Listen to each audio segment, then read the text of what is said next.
Hey guys, good morning, and this is Repeat back again with course 2. Obviously, if you've followed my page, that you know that I've done course 1 reviews in the past.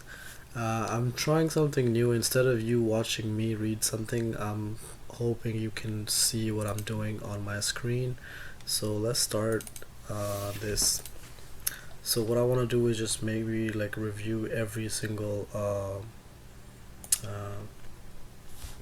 every single course, every single lesson in course 2, lesson 1. So let's just see what this says. Okay, so this is basically talking about agency terms and equivalent terms within Reba. So the reason why I'm screen recording this is because maybe you can read this if you want to read it on your own, or if you want to just listen to me read it, that's fine too. But yeah, I think this is way better technique than before. Instead of you just watching me read, you can also read as well.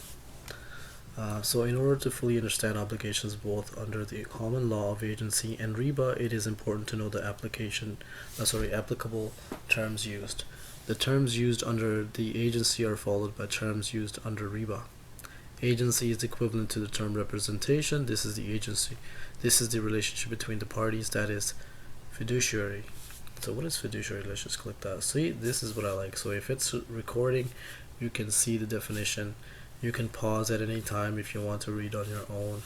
So yeah, this means a term generally referring to a position of trust. Typically, the following 6 duties are considered fiduciary duties: accounting, competence, confidentiality, good faithful disclosure, loyalty, and obedience. A brokerage will represent the party in agency relationship. Agent refers to brokerage representing a seller or buyer.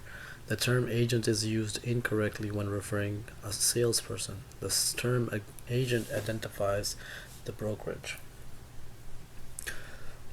Principal is equivalent to the term client. The seller or the buyer who is represented by a brokerage. Third party is a term customer. A brokerage representing only a seller would consider the buyer as a customer. A brokerage representing only a buyer would consider the seller as a customer. Single agency equivalent to the term single representation. This identifies a relationship where there is one agent and one principal. Dual agency is equivalent to the term multiple representation.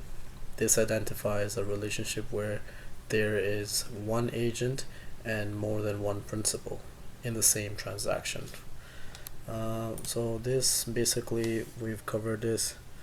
There are 6 fiduciary relationship responsibilities: full disclosure, obedience, confidentiality, competence, accounting, loyalty.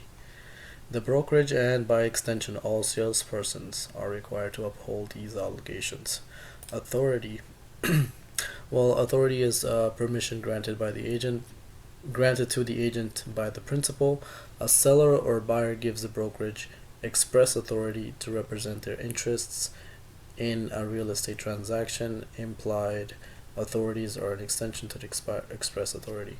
Additional details regarding authority are detailed in the next lesson. Creating an agency relationship.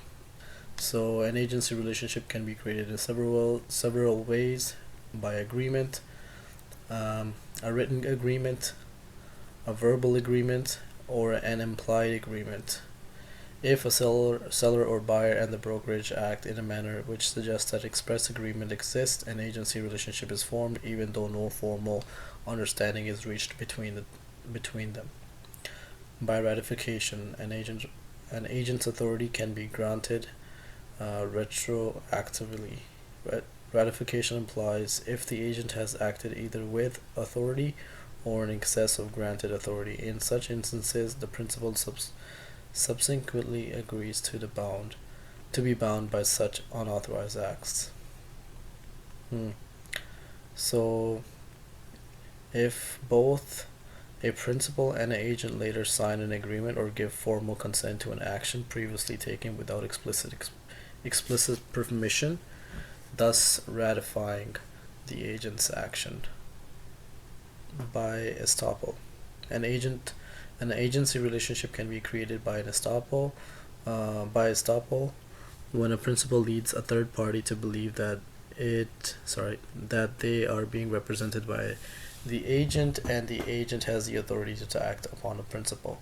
By operation of law, an agency relationship is created by operation of law when duty created by circumstance is imposed on an agent to act on behalf of a principal where previously no agency relationship existed.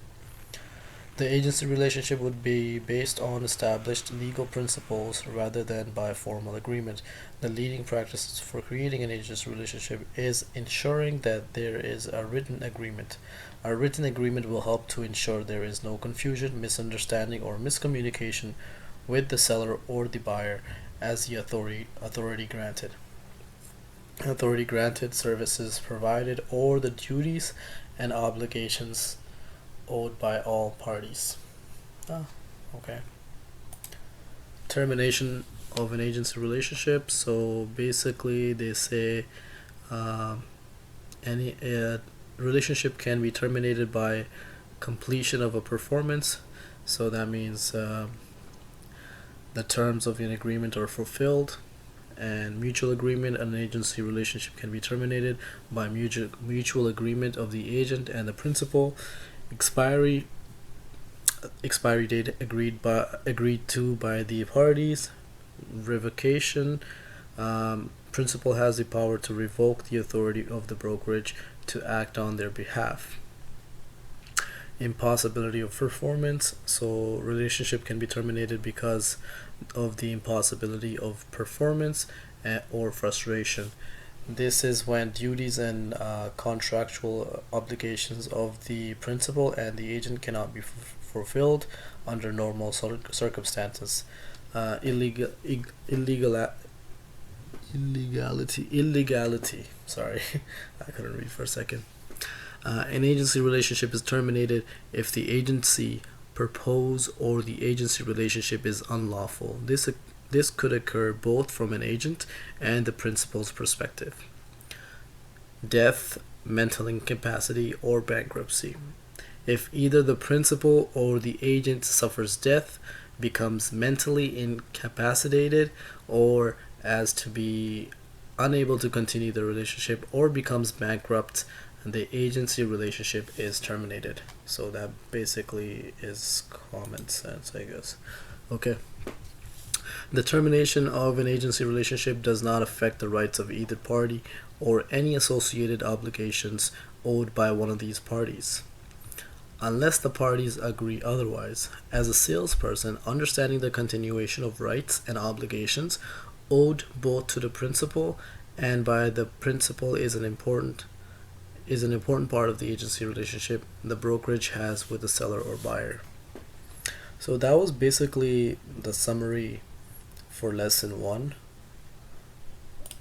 That was a module summary.